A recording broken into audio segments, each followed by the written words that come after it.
was climbing in Rocky Mountain National Park with a really good friend of mine, and just through a miscommunication, I thought I was going to be lowered from the climb that we had just done, which was 100 feet tall. And so for 100 feet, for listeners who aren't climbers, is a 10-story office building, basically.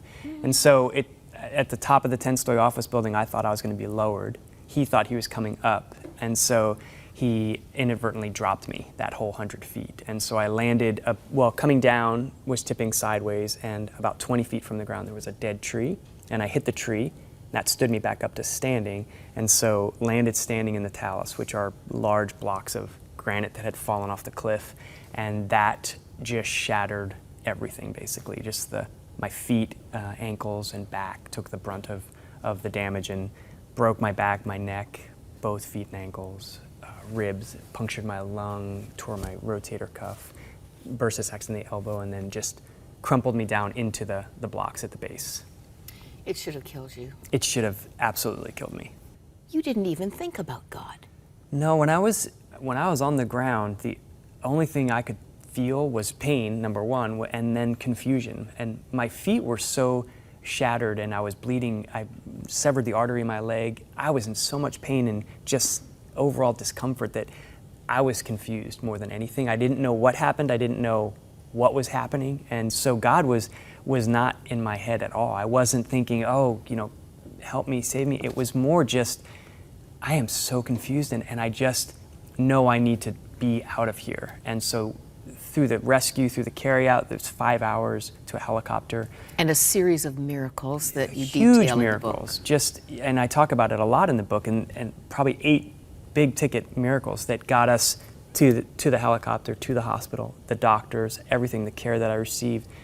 Amazing miracles. And yet God didn't really come into my head until I was in ICU, kind of coming back around, is when he came into my head very strongly. You call yourself a fake Christian. Quote, God was an accessory in a busy life filled with other priorities. Yes. When did that change? I was in the hospital probably 3 weeks, and I was out of ICU. I was off the ventilator, so I knew I was going to live. But walking was definitely in question. Doing anything, and again, was in question, and I couldn't move.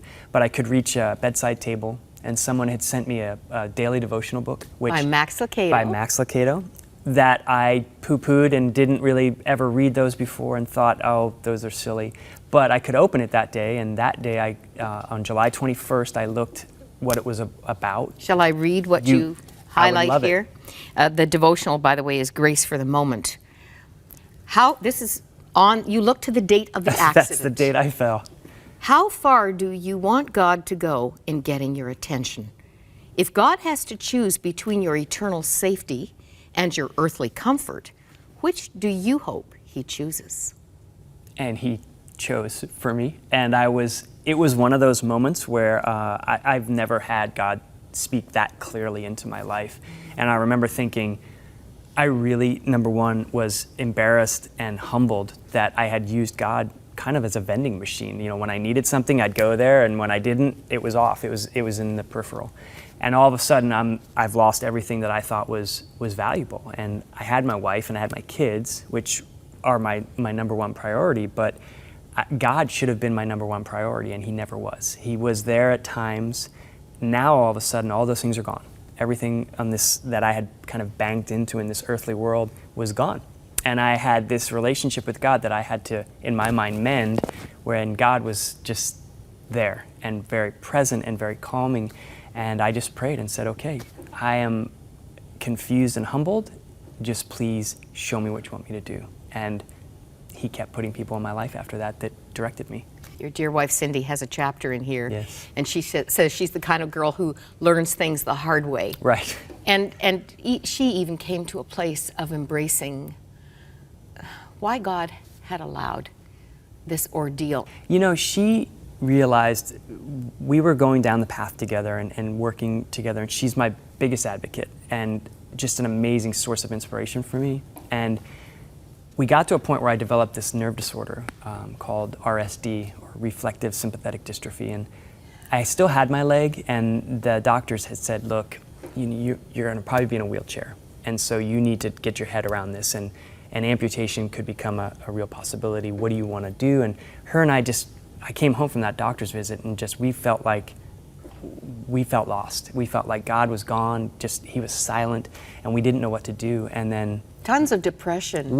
You're dealing with it, and you're dealing with depression, and you're dealing with just this amount of uncertainty, and you don't know what to do with it. And so God was silent, and that was really hard for both of us. And both of us got to a point where we just said, and Cindy first said, you know what?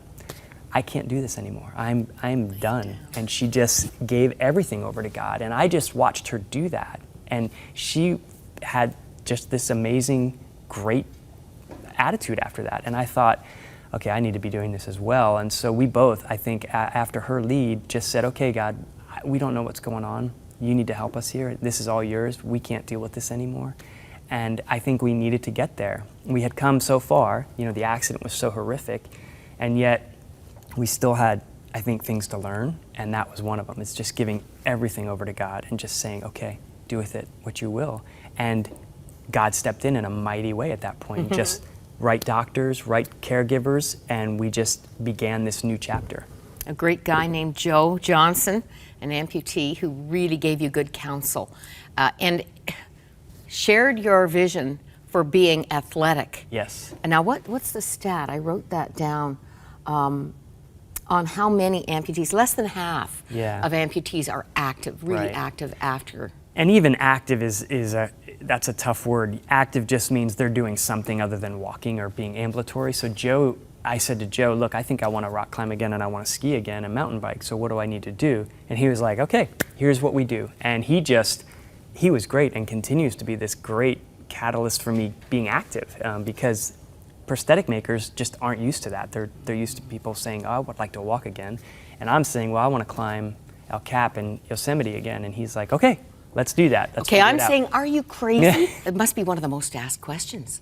Like, this nearly killed you once. Right. What are you doing up there again? Why would you go back? And for me, it wasn't just like a quick jump back in, I'm going to climb again. It was me saying, okay, God, if I want to do this, what's this going to look like? And so God, again, putting the right people in my life. And it was a very slow process of climbing, being terrified, and then going back to it and slow steps, just climbing a little bit, being scared, going, I'm not doing that, and then going back to it again. And so that process repeated over 2 years or so, and then really kind of got my body where I could predict it a little better. I still have days where it's hard to do anything, but days I feel great, I'll go climb and do what I'm going to do.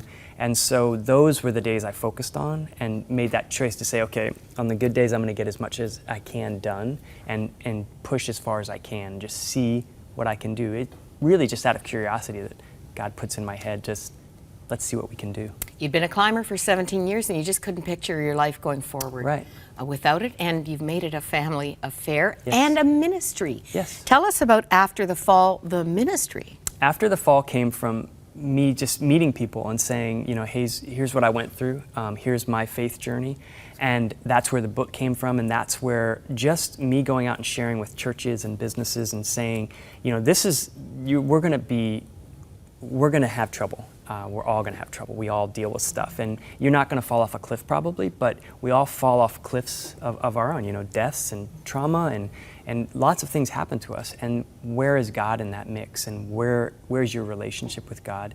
And I go out and speak with people about my relationship with God and just where I see God in my life, how I see God working in my life, and just hopefully bring them some hope and say, as bad as it is, and mine was horrific, God is in it, and God is in it every step of the way with you. You just have to make that choice to find Him and let Him find you, and then follow Him through it.